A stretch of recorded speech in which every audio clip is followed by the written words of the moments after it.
What are you doing? Hey, I'm being cool like the Fonz. Hey, if my lovely assistant can just take away my cool. Why are you being cool? Because we're going to show you 3 cool things as demonstrated by my cool bubble writing. Before we start, I just want to say that one of Matt's jobs is design. Look at this. It's cool. Do you know what? Even the line spacing here, what's going on that? And that's going downhill. Rubbish. It's 90s. So these things, what you don't understand is how cool these things are. I'll teach you it one day. Okay. So we like to share some knowledge where we can, and we've found some really cool things that are actually cool, unlike my bubble writing.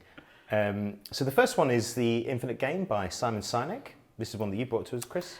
Yeah, it's a really interesting concept. We'll put a link to a YouTube video down here where he explains it better than we ever will. Yeah. But it's just how to think about business. And it really is a great tool. So you can either think of yourself as being in a finite game and you're looking around you to see what everyone else is doing and you're trying to beat your competitors.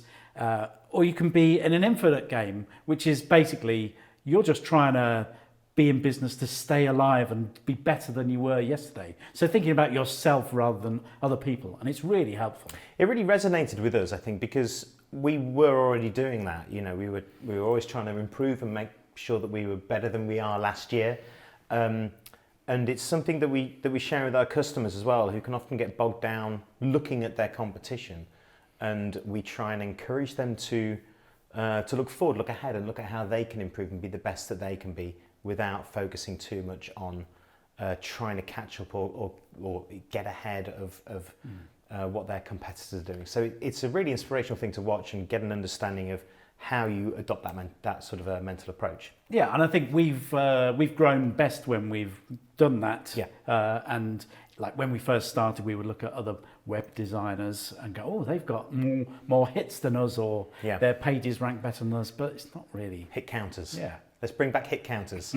This is getting so retro, this Animated particular one. More bubble writing, that's what I say. The second one is MAYA, which stands for most advanced, yet acceptable. Going well. It is going well. But again, this is something that we could really relate to, so check it out. But the big things that we took away from this is how you communicate to your customers, and how you bring them to sort of your way of thinking. So a great example was when we did some logo design work recently, and we got it past, we got it past everybody that we sat and explained the journey that we went on to was really behind it. They understood it and everything. But then when it was presented higher up to someone else in the company, they weren't taken on that same journey. It was just presented to them out of context. And that was when they kind of went, well, I don't really understand this. And it's because you didn't take them all the way from where they were coming from all the way over to your standpoint. And Maya explains how you get them into that peak part of the bell graph that he talks about. Yeah, it's basically just trying not to surprise people with what you do. So if you're trying to release a new product, don't come completely out of left field. You need a sort of way, a path to show people that this new thing that you've got is going to be the best way forwards. And there's a good example about the iPod and the iPhone. If the iPhone came out just out of nowhere, basically like the Apple Newton, no one bought it. But once you had an iPod, you could sort of see that, and you get an iPod Touch, you could feel that, and then you could just imagine a phone being in the same box. So yeah, it's really interesting. People love new, but people hate new. That's the basic, the basic principle of it. They don't like what they don't recognise, and it's really good when you look at your product design, look at your communication, that you bear Maya in mind. Great thing to look at.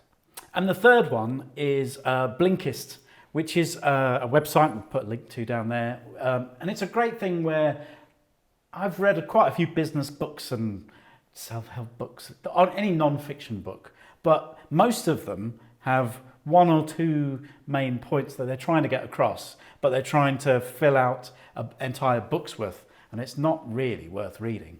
But Blinkist takes a full book and squishes it down into something that you can read or listen to in about 15 minutes. Yeah, and I just listen to them instead of listening to the news nowadays on the way to work because it's just less depressing and makes me happier. So definitely worth looking at. Some really good knowledge held in these Blinkist little short versions of the longer story. So we hope that was useful to you. It was definitely cool, right? Kinda. Yeah. Well, you work that out for yourselves. Bring back bubble writing and the fonts. A.